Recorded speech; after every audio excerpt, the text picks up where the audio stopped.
After my bachelor party, I walked into the hotel suite and found my fiancée's male best friend standing over my wedding suit, lighter in hand, and setting fire to my wedding attire.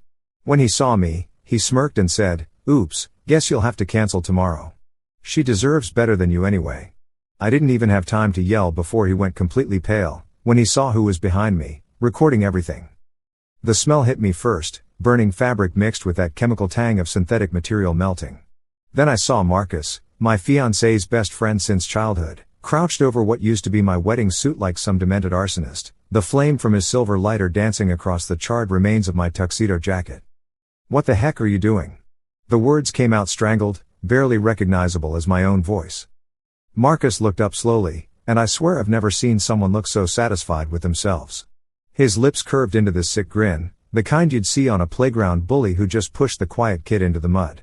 He stood up, brushing imaginary lint off his pristine designer shirt, and shrugged like he'd just been caught stealing cookies. "Oops, guess you'll have to cancel tomorrow. She deserves better than you anyway." The casual cruelty in his voice made my blood freeze.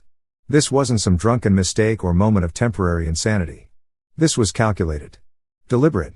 And the way he said she deserves better, like he'd been thinking it for years, just waiting for the perfect moment to strike.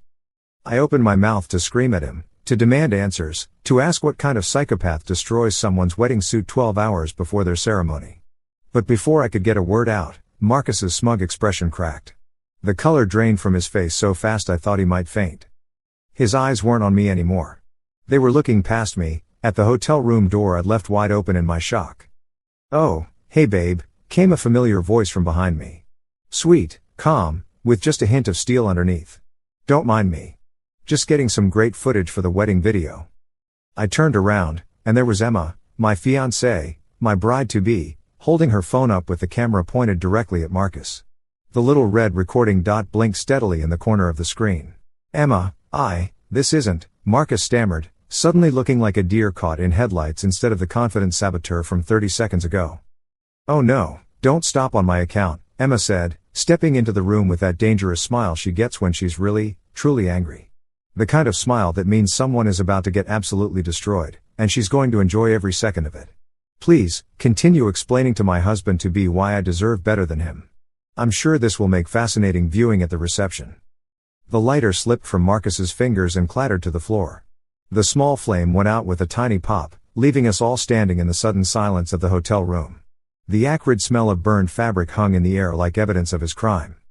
"How long have you been recording?" I asked Emma, though part of me already knew the answer from the way Marcus looked like he wanted to crawl under the bed. "Long enough," she said, never taking her eyes off Marcus. "Long enough to capture him breaking into our room with the spare key he somehow got hold of. Long enough to see him deliberately destroying your suit. And definitely long enough to hear that charming little speech about how I deserve better." Marcus tried to recover, straightening his shoulders and putting on that fake confidence that had fooled me for years. "Emma, you know I've always looked out for you. Ever since we were kids. And Jake, don't." The word came out sharp as a blade. Emma took another step forward, and I noticed Marcus actually stepped back. "Don't you dare try to make this about protecting me. This is about you being a selfish, manipulative child who can't handle the fact that I chose someone else." The pieces were falling into place now, like a puzzle I'd been too blind to see.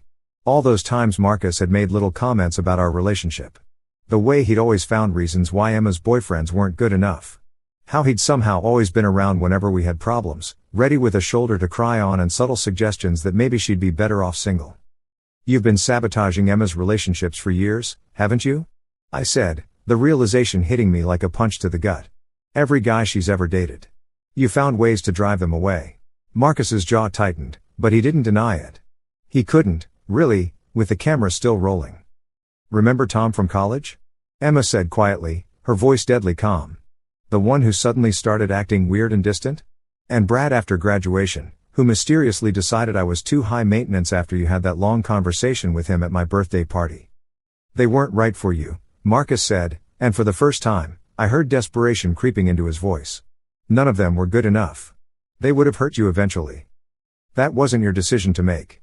Emma's composure finally cracked, and I could hear years of frustration boiling over. "That was never your decision to make, Marcus. You had no right. I had every right." Marcus shot back, and suddenly all pretense dropped away. The mask slipped completely, revealing something ugly and possessive underneath. I've been there for you since we were 7 years old. I was the one who held you when your parents divorced. I was the one who drove you to the hospital when you broke your arm. I was the one who what? Who earned me like some kind of prize. Emma's voice could have cut glass. Who thinks friendship comes with ownership papers. The hotel room felt smaller suddenly, charged with years of unspoken tension and resentment. I found myself looking at Marcus, really looking at him, and seeing a stranger. Had he always been this way? Had I been so focused on making Emma happy that I'd missed the signs of his obsession? You don't understand, Marcus said, and now he was talking directly to me, like Emma wasn't even there. You've known her for what, 3 years? I've known her my whole life. I know what makes her laugh, what makes her cry. I know she takes her coffee with 2 sugars and hates horror movies but watches them anyway because she's stubborn. I know she gets that little crease between her eyebrows when she's thinking hard about something. And I know she chose Jake, Emma interrupted coldly. Not you. Jake. And destroying his wedding suit isn't going to change that. Marcus laughed, but there was no humor in it. You think this is about the suit? Emma, I've been trying to save you from making the biggest mistake of your life. Jake doesn't love you the way I do. He doesn't know you the way I do. How I love her isn't your business, I said, finding my voice again. The initial shock was wearing off, replaced by a cold anger that started in my chest and spread outward. And neither is how she loves me. Really? Marcus turned that bitter smile on me. Because I've seen how you look at other women when you think no one's watching. I've heard you complain about Emma's quirks to your friends. You think she's lucky to have you, don't you? You think you're doing her some kind of favor. The accusation hit like a slap, and I felt Emma's eyes on me, searching my face for any sign that Marcus might be right. The worst part was, there was a grain of truth in what he said. Not the part about other women, that was complete garbage, but I had complained to my friends sometimes. About Emma's habit of reorganizing my bookshelf when she was anxious, or how she insisted on planning everything down to the minute. Normal relationship stuff that everyone complains about sometimes. But Marcus had twisted it, weaponized it, turned normal human frustration into evidence of some fundamental incompatibility. Everyone complains about their partner sometimes, I said slowly, keeping my voice level. It's called being human. It doesn't mean I love Emma any less. Does it? Marcus pressed, sensing weakness. Because from where I'm standing, it looks like you take her for granted. It looks like you don't appreciate what you have. And you do? Emma's voice was dangerously quiet again. By lying to me? By manipulating every relationship I've ever had? By breaking into my hotel room and destroying my wedding? I was protecting you. From what? From being happy? Emma stepped closer to Marcus, and I could see her hands shaking slightly with anger. From making my own choices? From living my own life? From him. Marcus pointed at me like I was some kind of disease. Emma, he's going to hurt you. Maybe not today, maybe not tomorrow, but eventually. They all do. And when he does, I'll be the one picking up the pieces, just like always. The certainty in his voice was chilling. He really believed this. He'd convinced himself that his obsession was love, that his manipulation was protection. In his twisted mind, he was the hero of this story. You want to know the difference between you and Jake? Emma asked, her voice steady now, controlled. Jake supports my decisions even when he disagrees with them. Jake respects my autonomy even when it's inconvenient for him. And Jake, she looked at me, and I saw something fierce and protective in her eyes. Jake has never once tried to control me by sabotaging my other options. Marcus's face went through a series of expressions, confusion, anger, denial, and finally, something that looked almost like grief.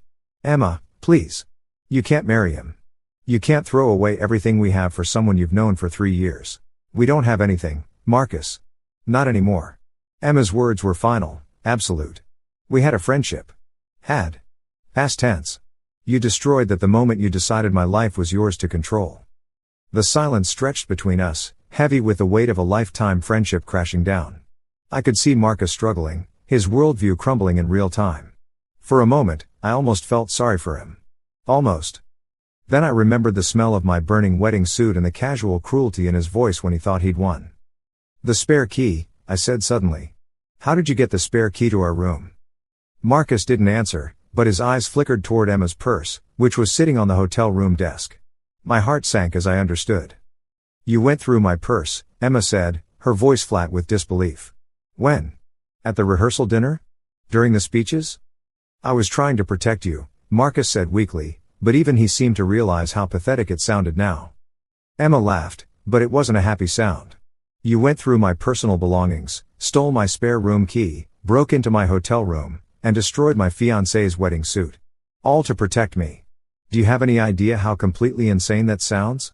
Marcus opened his mouth, closed it, opened it again.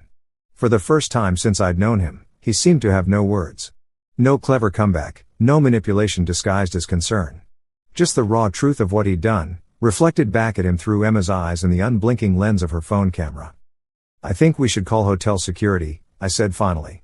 Breaking and entering, destruction of property. No, Emma said quickly, and I looked at her in surprise. No police. Not tonight. Tomorrow is our wedding day, and I'm not letting him ruin that too. She turned to Marcus, and her expression was colder than I'd ever seen it. But you're going to leave. Now. You're going to walk out that door, check out of this hotel, and go home. And if you ever, try to contact me again, I will post this video online and make sure everyone we know sees exactly what kind of person you really are. Marcus stared at her like she'd grown a second head. Emma, you can't be serious. We've been friends since we were kids. You can't just throw that away. I'm not throwing it away, Emma said quietly. You already did that. Years ago, apparently. I'm just finally seeing it for what it was. The defeat in Marcus's shoulders was almost physical. He looked around the room like he was seeing it for the first time. The burned remains of my suit on the floor, the lighter he'd dropped, Emma holding the phone that contained evidence of his complete breakdown. This isn't over, he said, but there was no conviction in it. It sounded like something he felt he should say rather than something he actually believed. Yes, it is, Emma replied. It's been over for a long time. I just didn't realize it. Marcus walked toward the door with the defeated shuffle of a man who'd gambled everything and lost. He paused at the threshold, looking back at Emma one more time. I really did love you, he said, and for the first time all night, I heard something genuine in his voice. Something that might have been grief for the friendship he'd destroyed with his own hands. No, Emma said gently. You love the idea of me. You love the idea of owning me. That's not the same thing. After Marcus left, Emma and I stood in the wreckage of our hotel room, staring at the pile of ash and fabric that had been my wedding suit. The silence felt different now, not charged with tension, but heavy with the weight of revelation.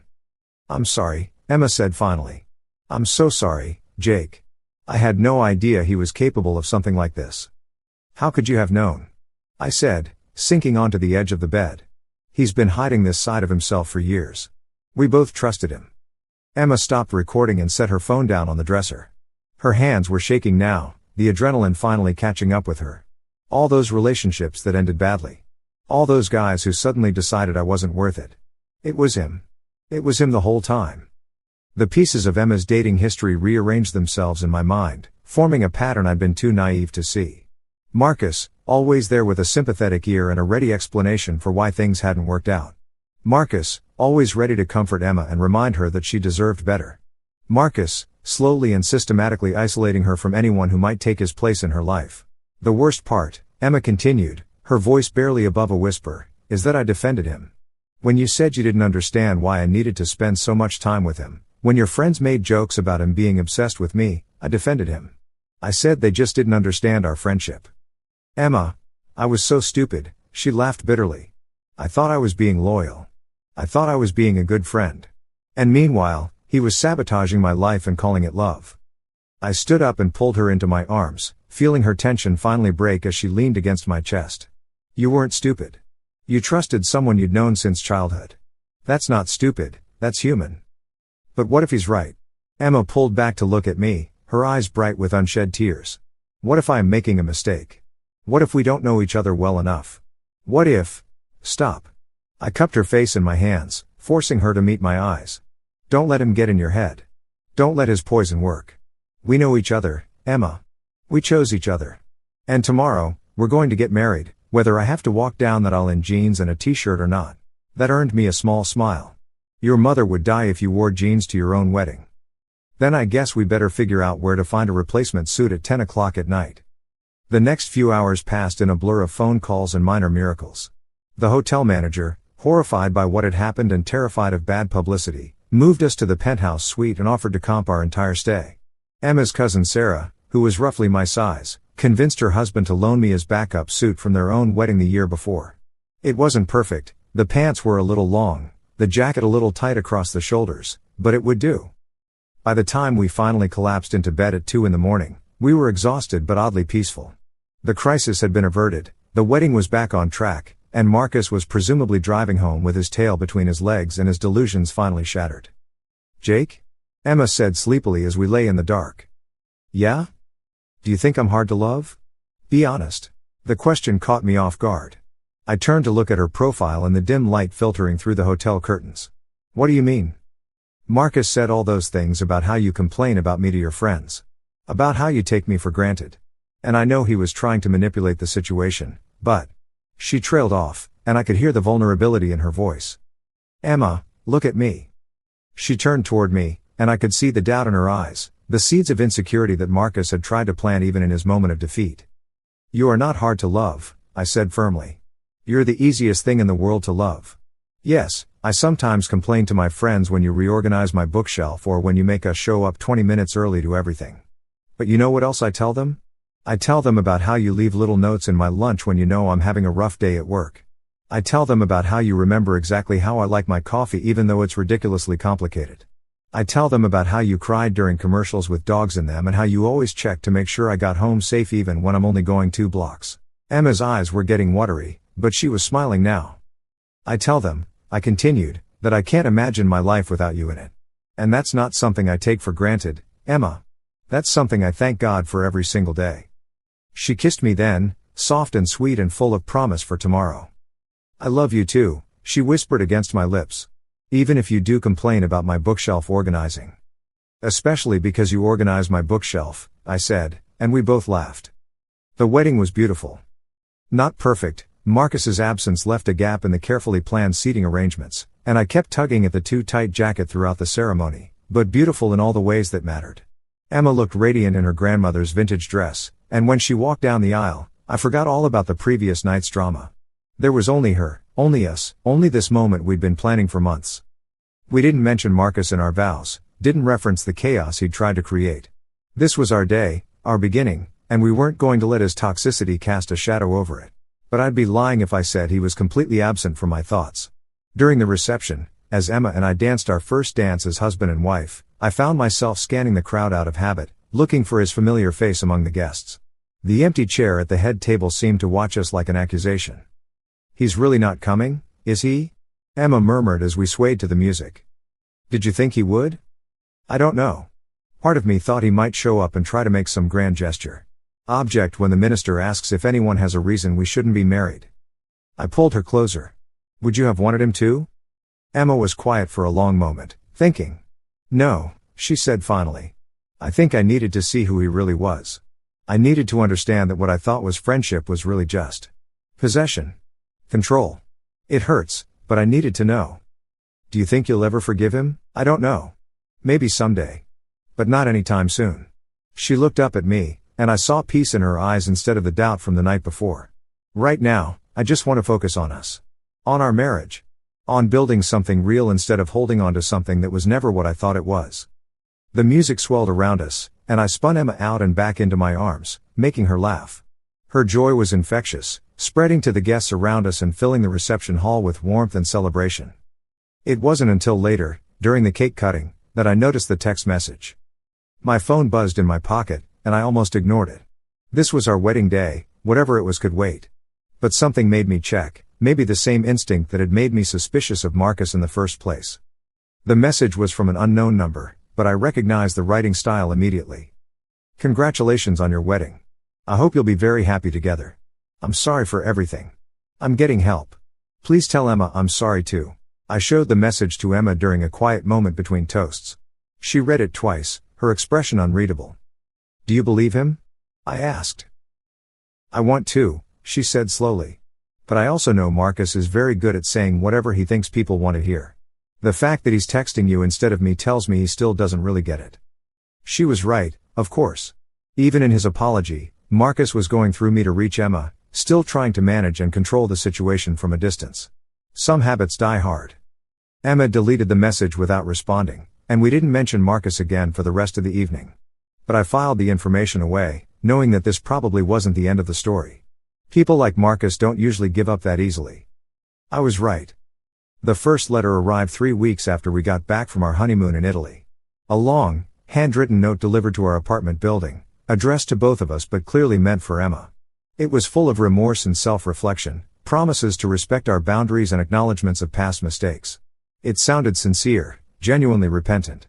Emma read it once and threw it away.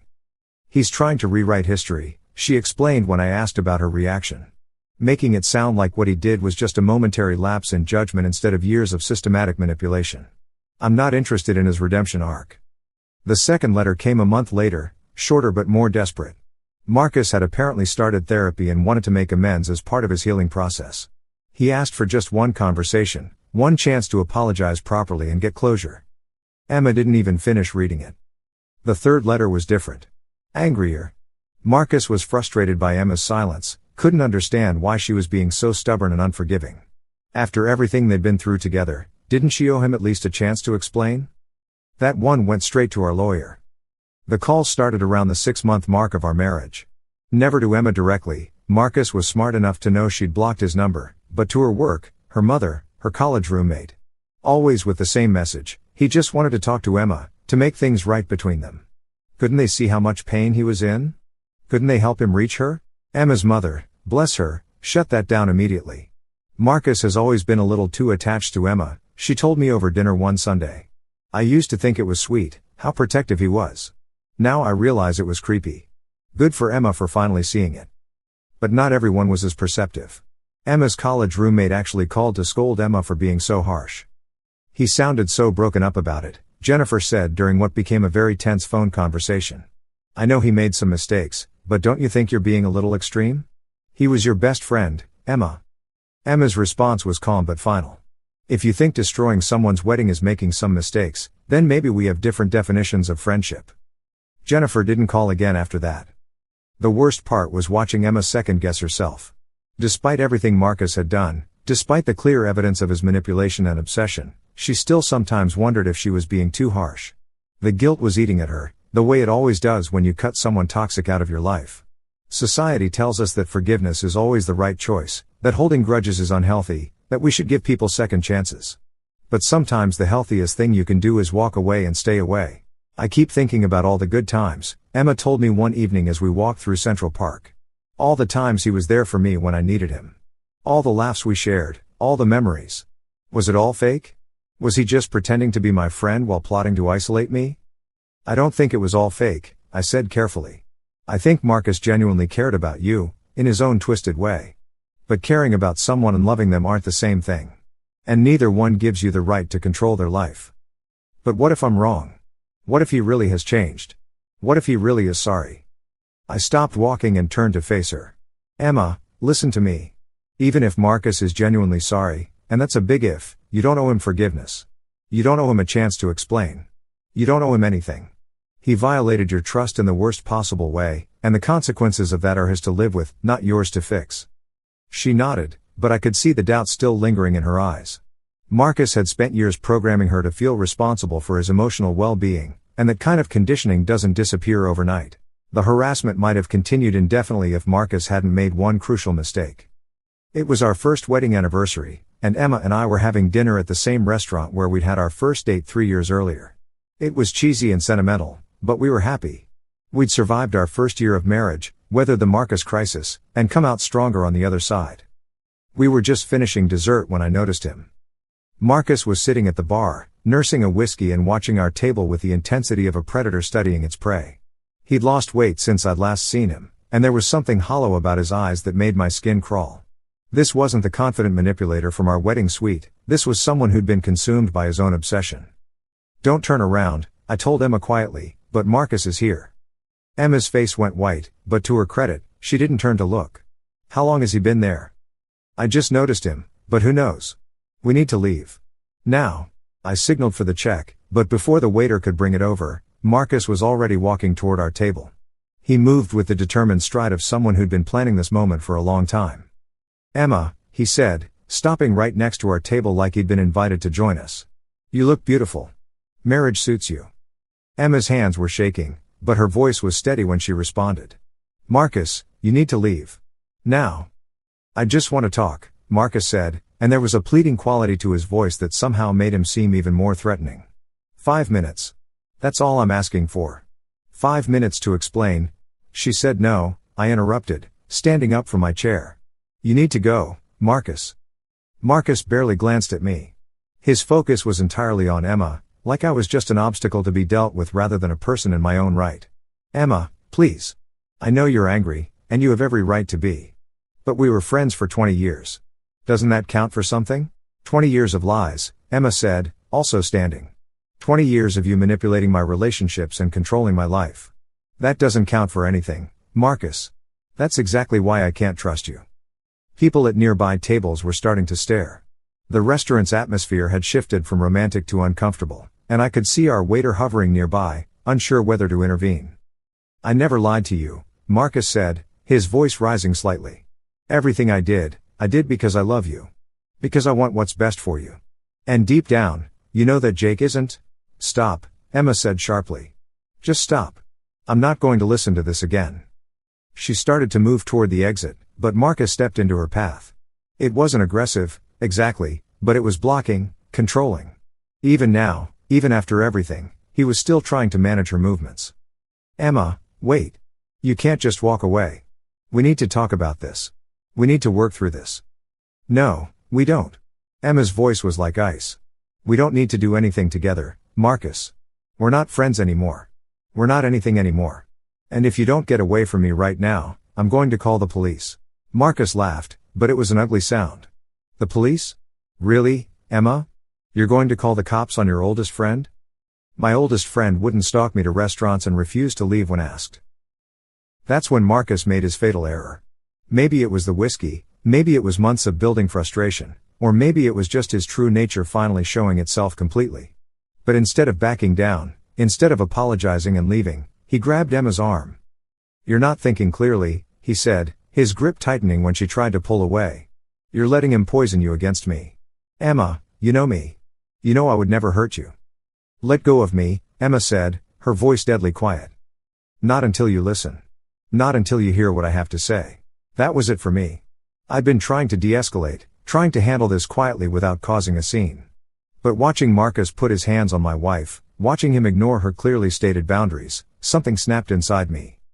I grabbed Marcus's wrist and squeezed, hard enough that he winced and released Emma's arm. She told you to let go, I said, keeping my voice low but making sure he could hear the threat underneath. She told you to leave. She told you she doesn't want to talk to you. And you're going to respect those boundaries, or we're going to have a much bigger problem. Marcus tried to pull his wrist free, but I held on just long enough to make my point before releasing him. He rubbed the spot where I'd gripped him, looking genuinely surprised that I'd physically intervened. This is what you chose? Marcus asked Emma, his voice full of disgust. Some caveman who threatens people who care about you? I chose someone who respects my decisions, Emma replied. Someone who doesn't think he owns me. Someone who understands that love isn't about control. By now, the restaurant manager had appeared, along with 2 servers who looked ready to help escort Marcus out if necessary. The other diners had stopped even pretending to eat, watching our drama unfold like it was dinner theater. Sir, I'm going to have to ask you to leave, the manager said politely but firmly. You're disturbing our other guests. Marcus looked around at all the staring faces, finally seeming to realize what a spectacle he'd become. Some of the fight went out of him, replaced by embarrassment and something that might have been shame. This isn't over, Emma, he said, but there was no conviction left in the threat. He sounded like a child making empty promises about running away from home. Yes, it is, Emma said with absolute finality. And if you ever approach me again, if you ever touch me again, if you ever show up anywhere I am again, I will have you arrested for stalking and harassment. Do you understand me? Marcus stared at her for a long moment, and I saw the exact instant when he finally understood that he'd lost. Not just the argument, not just the evening, but everything. Emma was never going to forgive him. She was never going to take him back into her life. The fantasy he'd been nursing for months, maybe years, was dead. I understand, he said quietly, and for the first time since I'd known him, Marcus sounded genuinely defeated. He left without another word, walking out of the restaurant with his shoulders hunched and his head down. Through the window, I watched him get into his car and drive away, and I had the strange feeling that I was watching the end of a very long, very sad story. Emma and I finished our anniversary dinner in relative peace, though the mood had been thoroughly ruined. We barely spoke during the meal, both of us processing what had just happened and what it might mean for our future. "Do you think he'll really leave us alone now?" Emma asked as we walked home through the quiet streets. "I think so," I said, though I wasn't entirely sure. "I think seeing you reject him so completely, so publicly, finally made it real for him. Made him understand that his fantasies were never going to come true. I hope so. I'm tired, Jake. I'm tired of looking over my shoulder, tired of screening my calls, tired of wondering when he's going to show up next. I just want to live my life without having to think about Marcus every day." I squeezed her hand. "We'll get through this. Whatever happens next, we'll handle it together." And we did. Marcus never contacted us again after that night at the restaurant. No more letters, no more calls to Emma's family and friends, no more surprise appearances. It was like he'd finally accepted that the story he'd been trying to write, the one where he was the hero who saved Emma from her mistakes, was never going to have the ending he wanted. 6 months later, Emma's mother mentioned that Marcus had moved to Portland for a new job. A year after that, we heard through mutual friends that he'd started dating someone, a woman who looked nothing like Emma and had no connection to their shared past. "Good for him," Emma said when I told her the news. "I hope he's learned something from all this. I hope he's treating her better than he treated me." There was no bitterness in her voice anymore, no lingering anger or regret. Just the calm acceptance of someone who'd finally closed a painful chapter and moved on to better things. As for Emma and me, we're doing well. Better than well, actually. The Marcus crisis, as traumatic as it was, forced us to communicate more openly about our relationship, our boundaries, and our expectations for the future. We learned to trust each other more deeply and to value what we have instead of taking it for granted. Emma still occasionally has moments where she questions her judgment, wondering how she missed the signs for so long, how she let Marcus manipulate her relationships for years without seeing it. But those moments are getting rarer, and when they do surface, we talk through them together. She's stronger now, more confident in her own instincts and more protective of her autonomy. I've learned things too. About being more attentive to the dynamics in Emma's life, about speaking up when something feels off instead of dismissing my concerns as jealousy or paranoia. About the difference between supporting your partner's friendships and enabling someone else's unhealthy behavior. Most importantly, we've learned that marriage isn't just about promising to love each other forever, it's about promising to protect each other, to have each other's backs when the world gets complicated and people you trusted turn out to be something else entirely. We bought a house last year, a little craftsman bungalow with a garden where Emma can grow her herbs and vegetables. She started cooking more, experimenting with recipes that would have driven Marcus crazy with their imprecision and mess. It's one of those small rebellions that makes her smile every time she tosses ingredients into a pot without measuring. I watch her sometimes when she's cooking, humming to herself as she chops vegetables or stirs sauce, and I think about how close we came to losing this. How Marcus's obsession and manipulation could have destroyed something beautiful before it had a chance to fully bloom. The spare bedroom has become Emma's office, where she works on her freelance graphic design projects. She removed Marcus from her social media accounts months ago, but sometimes I catch her looking wistful when she sees old photos from college or childhood vacations where he was part of the group. I understand that impulse, even toxic relationships leave behind some genuine memories, and grieving those losses is part of healing. Do you ever wonder what would have happened if he hadn't burned your suit? Emma asked me recently as we were getting ready for bed. If he'd found some other way to sabotage the wedding, something more subtle? I considered the question seriously. I think we would have figured it out eventually. Maybe not that night, maybe not for months or even years, but eventually. His behavior was escalating. He was getting sloppy, more desperate. Something would have given him away. But would we have survived it? If it had gone on longer, if he'd managed to drive a wedge between us? I don't know, I admitted. Maybe not. Maybe that was his plan all along, to slowly erode our relationship from the inside until we imploded on our own. But Emma, we didn't just survive because we caught him early. We survived because what we have is real. Because we chose each other for the right reasons, not because we were manipulated into it or because we were afraid of being alone.